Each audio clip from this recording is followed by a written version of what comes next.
Okay, so when you look at a company's return on assets or return on equity, what are you actually seeing?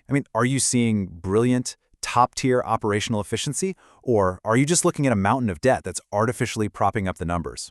Well, that is exactly the question we're going to answer today. Look, if you're gearing up for your CPA exams, I know return metrics can kind of feel like this black box of overly complex financial formulas. But what if I told you there's a really simple, super logical way to completely demystify them? Welcome to this explainer on the DuPont Analysis for ROA and ROE.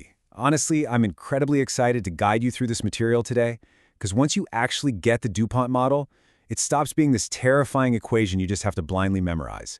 Instead, it becomes a highly logical, totally manageable framework. You're going to see exactly how to break apart these return metrics to figure out what is truly driving a company's performance. All right, to keep us right on track, here's our roadmap for the session. First, we'll look at why we even use DuPont Analysis. Then we'll break down the two-part ROA model, followed by comparing a couple of completely different business models. After that, we'll step it up to the three-part ROE model, take a deep dive into the equity multiplier, and finally, wrap up with a tactical cheat sheet of common mistakes, so you can dodge those classic traps on exam day. So, Section 1. Why use DuPont Analysis? Breaking returns into drivers. Let's dive right in. Why do we even bother using DuPont Analysis in the first place? Why go through all the trouble of breaking down a nice, simple return measure into a bunch of individual drivers? Well, think of DuPont Analysis as a magnifying glass for your financial statements. A standard return on equity or return on assets number is great, sure, but it's really just the final score of a game. It doesn't actually tell you how the game was played. By breaking returns down into core drivers, this model basically lets us pop the hood and look at the engine. It lets us see exactly where a company's performance is actually originating. Is the company crushing it because they have incredible profit margins? Are they just, ruthlessly efficient at turning over their assets?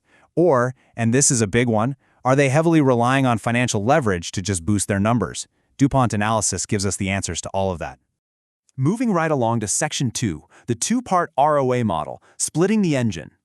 Let's get into our first mathematical framework. And hey, don't panic. We're going to build your knowledge up step by step here. We're going to start by building the foundational two-part model for return on assets, or ROA. The original DuPont model treats ROA as the product of two components. The formula is just this. Return on assets equals net profit margin multiplied by total assets turnover. What makes this so brilliant is that it's examining two entirely different sides of the business at the exact same time. It looks at the actual results of operations, which is your profit margin, and it combines that with the efficiency of how you're using your assets, which is your turnover. So the key takeaway here is that we've split this ROA engine into two simple, distinct pieces. Step 1 is isolating that net profit margin. This simply tells us how much of every dollar in sales is actually kept as profit. Then, Step 2 is isolating the total assets turnover. This tells us how effectively the company is using its assets to generate those sales in the first place. If a company's overall ROA suddenly drops, well, you can look at these two pieces and immediately pinpoint, oh, profitability is slipping, or maybe, hey, asset efficiency is slowing down. All right, Section 3, comparing business models, different paths to ROA. Now, let's take this somewhat abstract math and ground it in the real world. We're going to look at how two completely different business models can arrive at the exact same return on assets. And the contrast here is just fascinating. Picture a massive big box grocery chain. They sell everyday items, right? So their profit margin on, say, a carton of milk or a loaf of bread is incredibly low.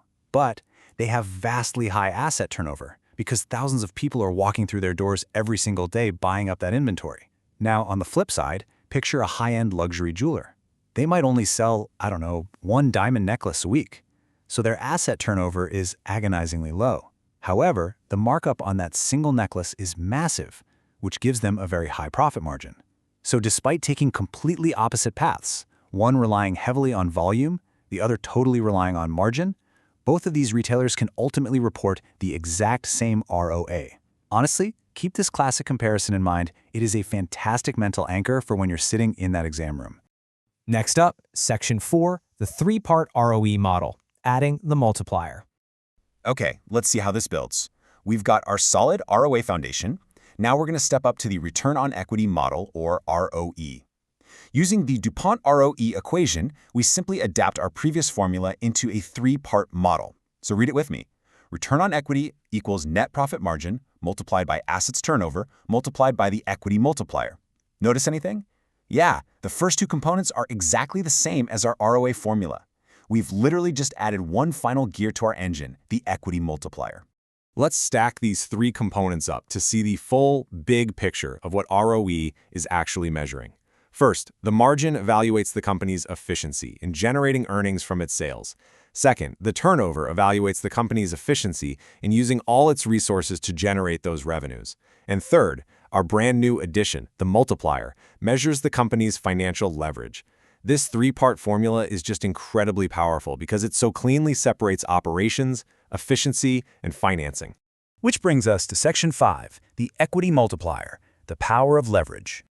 To truly understand how financing impacts investor returns, we really need to isolate this final piece of our puzzle. Let's talk about the power and, frankly, the risk of the equity multiplier. By definition, the equity multiplier equals total assets divided by total equity. It is a direct measure of a firm's financial leverage. The absolute key thing you need to understand here is that when a company issues debt to raise capital, they increase this multiplier. And because the multiplier is a factor in our ROE equation, taking on more debt literally, mathematically boosts the return on equity for the shareholders.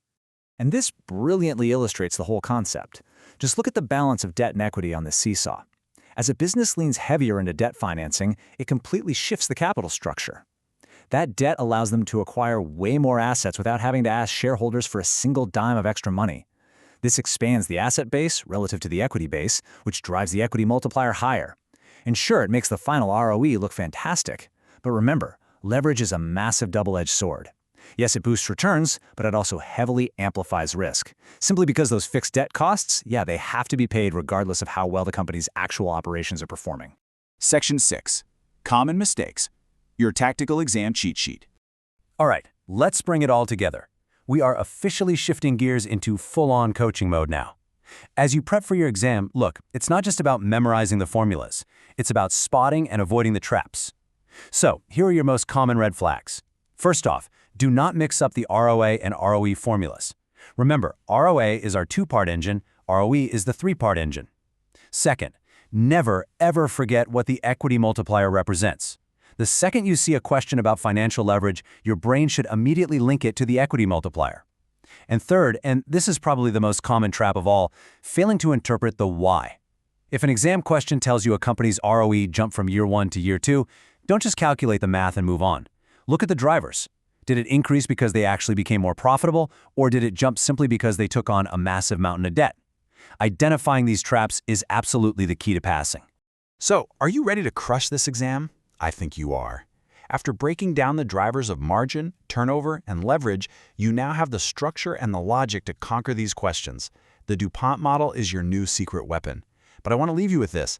Now that you can see exactly how a company's returns are manufactured behind the scenes, what hidden risks are you going to uncover the next time you read a financial statement? I mean, are you looking at a masterpiece of true efficiency or just a house of cards built on debt? Keep analyzing. Thank you so much for joining this explainer, and I wish you the absolute best of luck in your studies. You've got this.